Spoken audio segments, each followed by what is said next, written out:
Imagine you just had to kiss your family goodbye. You're within hours of hopping on a C-130. You arrive at the deployment center and you notice that the line is wrapped around the entire building.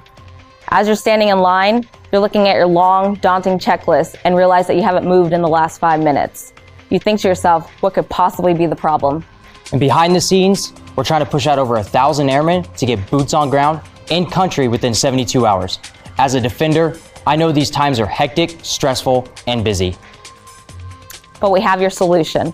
We are going to utilize radio frequency identification tags, and we are going to discreetly place them on the weapons to positively track and manage every single weapon on base. It's going to increase security, reduce physical records, and cut down on customer wait time.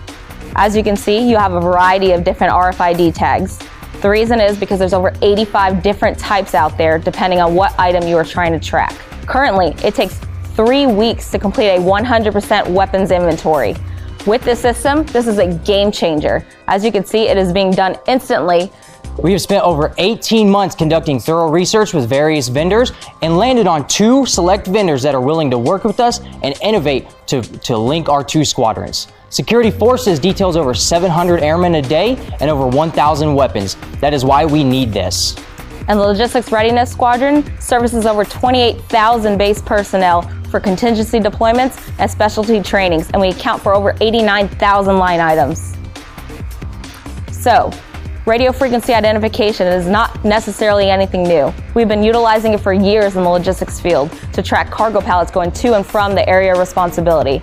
We know it's a proven concept because bases such as Kirtland Air Force Base, Herbert Field, and the Army's 7th Special Forces Group are already utilizing this technology to track all their weapons, tools, and gear, and they've had great success doing so. And mega corporations like Amazon are also already using this tech to track assets and inventory management. We need to get on board with the 21st century. We didn't get here by ourselves. It takes a strong team of hard work and dedication and people that are passionate about this solution. Our stakeholders have our back. They believe in this idea just as much as we do, and they want to see us move forward with the solution. The beauty of this technology is it's customizable.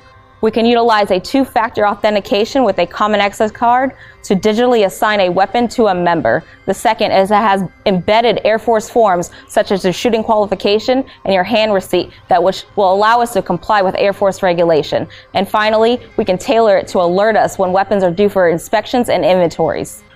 We want to build a 5-stage step program. First, we're going to build the standard operating procedures. Next, award a contract to a vendor. Third, initial setup and training of the system. Fourth, refine the standard operating procedures. And lastly, test and evaluation. So, the bottom line, we need $300,000 to make this idea happen. We have calculated the current process and compared it to the new innovative process, and we found that we can save a total of 1,300 man-hours annually. Taking time measurements of Security Forces Armory, we concluded that we would be able to cut down the guard mount times and issue turn-in times from 48 minutes per shift down to 23 minutes per shift. This is huge. With that same time, we can reallocate that by giving time back to the airmen, which is something that the Air Force so crucially needs. We need to foster an environment of a healthy work balance to build better morale and more resilient airmen. Our solution breaks the barrier when it comes to asset tracking and inventory management. Our solution unites 4 units Across 2 geographically separated installations with 2 critical support functions, lethality and readiness. We're open for questions. Hey guys, great job, Sergeant Sabania. Great job, Sergeant Mullins. Appreciate it. Thanks for putting the effort in and doing the homework. Thank you, You know, sir. to come up in front of us here. It's not easy, but you guys rocked it and did a great job. The one question that I have kind of centers around OPSEC, and I'm sure we've probably got this figured out. But with RFID and transmitting and one on every weapon or on everything, how do we work that OPSEC, that cyber piece, so we know where they are, but the bad guy doesn't know where they are? So it's going to be a closed-off network. It's not going to be able to be accessed by anybody else but the armors within the armory. It's going to have its own router that's going to be linked directly to it and its own backup server. So nothing's going to be able to be tampered with. But it still goes across the airwaves, so it's All hardwired.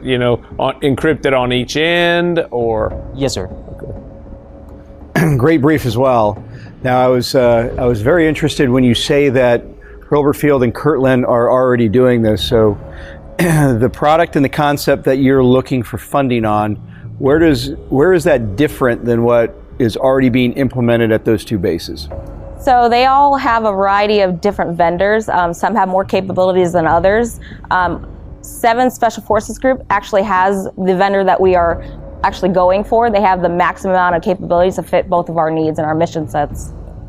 My question, go ahead. The biggest thing though with that is a lot of the other vendors aren't able to work with different solutions and different capabilities that we currently have and that we have to use.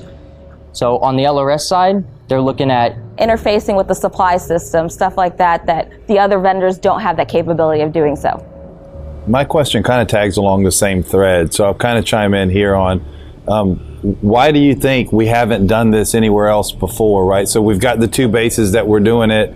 Why hasn't this taken off? What's been the limitation that you've seen that why we haven't already done it? I would say people are stuck in their ways. People are used to doing a process because that's the way they were taught. I think it takes a lot of work, obviously, to find the solution and to actually go for it. Thank you. Great job. Hey, great job. As a former supply puke, I've done a lot of inventories, and I would really like to have this when I did those inventories. So thanks for the idea. Look forward to seeing how it goes. Thank you. All right, so I'm going to give you a softball question to get off the stage. What do you see as the #1 biggest challenge, and what is the absolute #1 biggest opportunity? And I'll give you guys both a chance. I would say the biggest challenge is creating that culture, because when you implement a new system, not everyone's on board off the bat. So I believe you have to be excited about it. You have to get people that buy in and actually change that culture.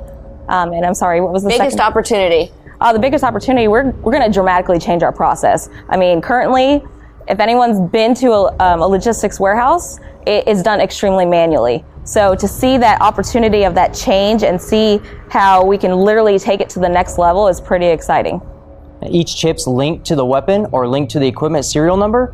And so say with LRS and equipment, you're looking at about 3.5 weeks, like we had, 3.5 weeks to do a full inventory, a hard inventory. And with this, you click inventory and everything is automatically scanned with the antennas. It takes seconds to do the full inventory of the warehouse.